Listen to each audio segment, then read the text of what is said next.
సబ్జెక్ట్లోకి వెళ్దాం. మనం ధర్మస్థలకు సంబంధించి ధర్మస్థలలో మనం చూసాం, విజిల్ బ్లోయర్ వచ్చాడు, మాట్లాడాడు, ఇక్కడిక్కడ అని చెప్పాడు, 15 రోజులు తవ్వకాలు జరిపారు.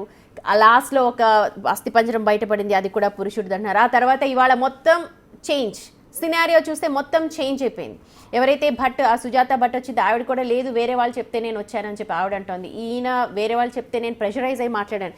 దీన్ని ఎలా చూడాలి? ఇన్ని రోజులు అందరిని పిచ్చివాళ్ళని చేశాడా, లేకపోతే నిజంగానే అసలు ఏదన్నా ఉందంటారు అక్కడ? Nobody knows. నిజంగా చెప్పాలన్నా మనం ఇక్కడ కూర్చొని ఏ కంక్లూజన్కు రాలేదు. ఒకటి, ఇప్పుడు అఫీషియల్ వర్షన్ ఏంటి అంటే అతను మీరు అన్నట్లు బిగ్ ట్విస్ట్, సో అతను మాట మార్చాడు, అతన్ని అరెస్ట్ కూడా చేశారు. సో అదొక పాసిబిలిటీ.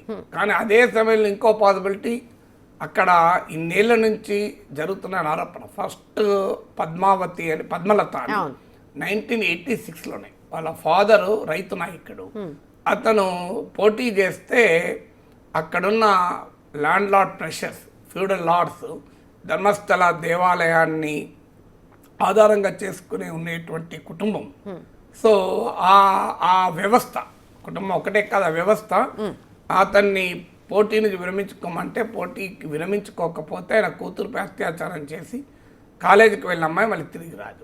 తర్వాత 2012లో సౌజన్య, అంతకుముందు వేదవల్లి అని ఒక అడ్మిసెస్. సో ఆమె తనకు రైట్ఫుల్గా ప్రమోషన్ రావాలి అన్నందుకు ఆమెను సజీవ దానం చేస్తారు. సో అది ఒక్క ఇన్సిడెంట్ కాదు, అట్లీస్ట్ ఒక 400 కేసులు అన్నేచురల్ డెత్స్ రిపోర్టెడ్ ఆ ప్రాంతంలో. సో ఇప్పుడు ఆ డేటా లేదు, ఆ డేటా అంతా పోలీసు రికార్డులకి తొలగించేశారు.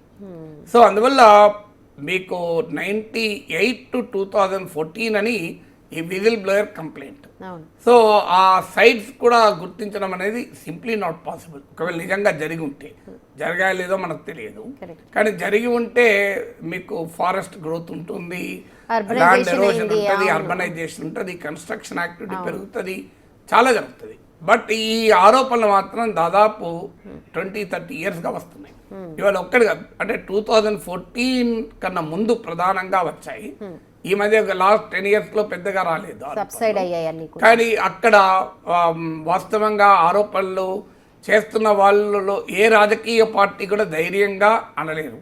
ఎందుకంటే ధర్మస్థల మంజునాథ్ టెంపుల్ చాలా ప్రామినెంట్ టెంపుల్, దాన్ని నడిపిస్తున్న హెగ్డే ఫ్యామిలీ చాలా ప్రామినెంట్ ఫ్యామిలీ, వాళ్ళకు హిస్టరీ ఉంది, చరిత్ర ఉంది.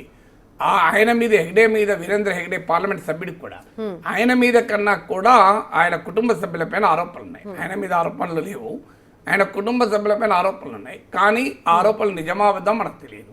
కానీ ఆరోపణలు నిజమైనా దాన్ని ఎదుర్కోగలిగే శక్తి ఎవరికి లేదు. ఎందుకంటే అతను కాంగ్రెస్ పార్టీ గౌరవించింది, అవార్డులు ఇచ్చి, భారతీయ జనతా పార్టీ పద్మభూషణ్ ఇచ్చింది, రాజ్యసభ పంపించింది. అందువల్ల రాజకీయ పార్టీలు, ఎందుకంటే వాళ్ళకున్న ఫాలోయింగ్ మామూలు ఫాలోయింగ్ కాదు. సో కానీ ఇక్కడ అన్ఫార్చునేట్ ఏమవుతుందంటే టెంపుల్ లింక్ చేస్తారు. ఎప్పుడు కూడా టెంపుల్ రాజకీయాల్లోకి రాకూడదు. టెంపుల్ యొక్క అడ్మినిస్ట్రేషన్ లేని పొరపాటు జరిగినా టెంపుల్ను డీలింగ్ చేయాలి. వ్యక్తులుగా పొరపాటు చేస్తారు, వ్యవస్థ కాదు కదా. ఇప్పుడు ధర్మస్థల మంజునాథ్ దేవాలయం ఏం తప్పు చేసింది? దేవాలయ పవిత్రతను అటాక్ చేయకూడదు ఎప్పుడు కూడా. సో అన్ఫార్చునేట్లీ ఏమవుతుందంటే దేవాలయ పవిత్రత అటాక్ అయిన భావన వచ్చేవరకు ఏమవుతుందంటే సమాజము, రాజకీయ పార్టీలు, పౌర సమాజం కూడా సత్యాన్వేషణ కన్నా కూడా ఆ దేవాలయ వ్యవస్థ గౌరవాన్ని కాపాడడం అనేది ప్రధానమైంది. సో అందువల్ల ఎప్పుడు కూడా మనం ఒక తప్పును తప్పుగానే చూడాలి తప్ప దేవాలయ వ్యవస్థను రాజకీయాలకు వాడుకోకూడదు. అందువల్ల ఇవాళ ఒకవేళ తప్పు జరిగినా అది ఎవరు తప్పు చేస్తారో మనకు తెలియదు. ఆరోపణలు ఇప్పటికైతే అది అయినా వ్యక్తిపైనే ఉంటుంది తప్ప ధర్మస్థల దేవాలయ ప్రతిష్ట, దాని ప్రాధాన్యత, పవిత్రత ఏ రకంగా కూడా దెబ్బతినదు, దెబ్బతినకూడదు కూడా. కానీ ఎప్పుడైతే ఆడ ల్యాండ్, వెల్త్, ఇప్పుడు ఆ టెంపుల్ పైన ఇంకో వివాదం కూడా ఉంది. అది హిందూ టెంపుల్, జైన్ ఫ్యామిలీ దానికి నాయకత్వం వహిస్తుంది. ఈవెన్ దక్షిణ కన్నడ ప్రాంతంలో ఆర్ఎస్ఎస్లోని కొన్ని వర్గాలు, కొంతమంది కూడా ఇది జైన్ టెంపుల్, జైన్ల ఆధిపత్యం ఎందుకు ఉండాలని కూడా ఈ టెంపుల్ యాజమాన్యం పైన వారు కూడా అభ్యంతరాలు చెప్తున్నారు. ఈ కేసుల పైన వాళ్ళు కూడా యాక్టివ్గా ఉన్నారు. సో అందువల్ల ఇది ఒక పార్టీ అని కాదు, రాజకీయ పార్టీలు, ప్రధానంగా రాజకీయ పార్టీలు ముందుకు రావు. ఎందుకు రావంటే ఆ టెంపుల్ అడ్మినిస్ట్రేషన్ చూసే ఫ్యామిలీకి ఉన్న పాపులారిటీ. పాపులారిటీ సో పాపులారిటీ రీత్యా ఎదుటివాడు బదనాం చేసే పని కూడా చేయొచ్చు, కాదని అది కూడా అనలేము. కరెక్ట్. కానీ అదే సమయంలో వారికి ఉన్న పవర్, పొలిటికల్ పవర్ రీత్యా కానీ, వెల్త్ రీత్యా, ల్యాండ్ రీత్యా, వాళ్ళకు ఇన్ఫ్లుయెన్స్ రీత్యా ఒకవేళ ఏదైనా ఆ వ్యవస్థలో తప్పు ఎవరైనా చేసినా ఆ తప్పును ఎక్స్పోజ్ చేసి బయటికి చేసేటువంటి ధైర్యం ఎంతమంది చేస్తారు? అందుకే ఇప్పుడు మీకు పోలీస్ వ్యవస్థ రికార్డులనే లేకుండా చేశారు కదా. మీకు అసలు పోలీస్ మిస్సింగ్ కేసులు, అన్నేచురల్ డెత్ కేసుల డేటానే లేకుండా మొత్తానికి. అయితే నాగేశ్వర్ గారు, ఇప్పుడు ఇన్నేళ్లుగా మీరు అన్నట్టుగా ఇప్పటిది కాదు ఈ సమస్య, ఎప్పటి నుంచో ఉంది, అప్పటి నుంచి కూడా తొక్కిపెట్టారు, లేకపోతే రానివ్వలేదు బయటికి వాటి. ఈ సమయంలోనే విజిల్ బ్లోయర్ ఇలా రావడం ఏంటి, తర్వాత నేను వీళ్ళు చెప్పానని చెప్పడం ఏంటి, అలాగే సుజాత భట్ లాంటి వ్యక్తి ఎవరైతే పోరాడుతుందో ఆవిడ కూడా మాట మార్చడం, ఇవన్నీ బోత్ ఆర్ పాసిబుల్. ఇప్పుడు ఆ వ్యక్తి వెనకాల ఏదైనా ప్రెషర్స్ ఉండి చేయడం పాసిబిలిటీ ఒకటి. రెండో పాసిబిలిటీ ఆయన బెదిరించి కూడా ఆయన వర్షన్ ఆయన వెనక్కి తిప్పుకోవచ్చు.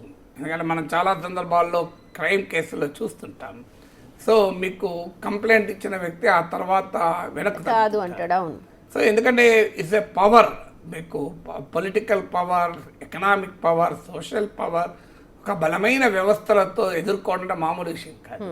ఎందుకంటే ఆ పోలీస్ కోఆపరేట్ చేయదు అని మీకు సుజాత భట్ కూతురు అనన్య భట్ మరణం, అన్నేచురల్ డెత్, అసహజ మరణం నుంచి మొదలుకొని 2012లో సౌజన్య కేసు కానీ, 86లోనే పద్మలత కేసు కానీ, వేదవల్లి కేసు కానీ, అన్ని కేసుల్లో కూడా కంప్లైంట్ అదే, పోలీస్ ఈజ్ నాట్ కోఆపరేటింగ్.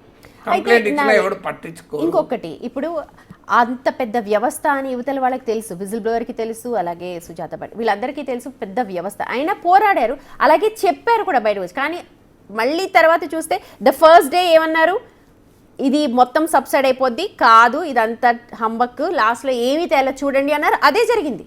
అంటే ఇది కొత్త కాదు కదా. మీకు 86లో పద్మలత రేప్ అండ్ మర్డర్ అయ్యాక కూడా పెద్ద ఎత్తున మీకు కర్ణాటక అసెంబ్లీని కుదిపేసింది, పెద్ద ఎత్తున ఆ దేవాలయ వ్యవస్థ నడిపే కుటుంబం పైన ఆరోపణలు వచ్చాయి. హోమ్ మినిస్టర్ పద్మలత ఇంటికి వెళ్ళారు. ఆ తర్వాత మీకు సౌజన్య భట్ కేసు 2012 వచ్చినప్పుడు కర్ణాటక రాష్ట్ర వ్యాపితంగా భారీ ప్రదర్శనలు జరిగాయి. అసలు రాష్ట్రం ఒక కుదిపింది 2012 సౌజన్య కేసు. సో మళ్ళీ స్పెషల్ ఇన్వెస్టిగేషన్ టీం వేయడం, అసలు సిద్ధరామయ్య ఫస్ట్ టర్మ్లో సిబిఐ ఎంక్వైరీ కూడా చేశారు దీనిపైన. సిబిఐ ఎంక్వైరీ చేసి సంతోష్ రావు అనే ఒక అతన్ని అరెస్ట్ కూడా చేశారు. తర్వాత కోర్టు అతన్ని నిర్దోషిగా ప్రకటించి అన్యాయంగా అతన్ని బుక్ చేశారు, వేరే వాళ్ళు ఉంటే దోషులు అని. సో ఇది still A mystery, nobody knows what is truth. ఇప్పుడు మనకు కనబడుతున్న ట్రూత్ అయితే ఆ తవ్వకాల్లో ఏది బయటపడలేదు. 15 సైట్స్ను ఎక్స్కవేట్ చేస్తే ఒక్క దగ్గర ఒక వ్యక్తి మృత అవశేషాలు మాత్రమే దొరికాయి. సో అంత ఎవరు కూడా ముందుకు రాలే. ఈవెన్ విక్టిమ్ ఫ్యామిలీస్ ఒక్క సుజాత భట్ మినహా ఎవరు కూడా ముందుకు వచ్చి మాకు న్యాయం జరగాలి అని ఎవరు ముందుకు రాలే. సో అందువల్ల ఎవరు విక్టిమ్ ఫ్యామిలీ ముందుకు రాలే, ఎక్స్కవేషన్లో ఏమీ దొరకలే, ఎవరు కూడా సాక్ష్యం చెప్పడానికి ముందుకు రాలే కనుక ఏమీ జరగలేదని అనుకోవడం ఒక మార్గం. రెండో మార్గం, అసలు ఇలాంటి అన్నేచురల్ డెత్ వెనకాల ఒక బలమైన రాజకీయ సామాజిక శక్తులు ఉంటాయి. ఆ శక్తుల వల్లనే పోలీస్ కోఆపరేట్ చేయలేదు, ఆ శక్తుల వల్లనే పోలీసు ఆ డేటాను మాయం చేశారు, ఆ శక్తుల వల్లనే సాక్షులు భయపడుతున్నారు, ఎవరు ముందుకు రావడం లేదు అనేది ఒక version. So only God knows, ఎవరికి తెలియదు ఏం జరిగింది అనేది. మనం ఇక్కడ కూర్చొని కర్ణాటకలో ధర్మస్థల్లో జరుగుతున్న దానిపైన తీర్పులు చెప్పలేదు. బట్ ఈ 2 వర్షాలు మాత్రం ఉన్నాయని మాత్రమే చెప్పగలం.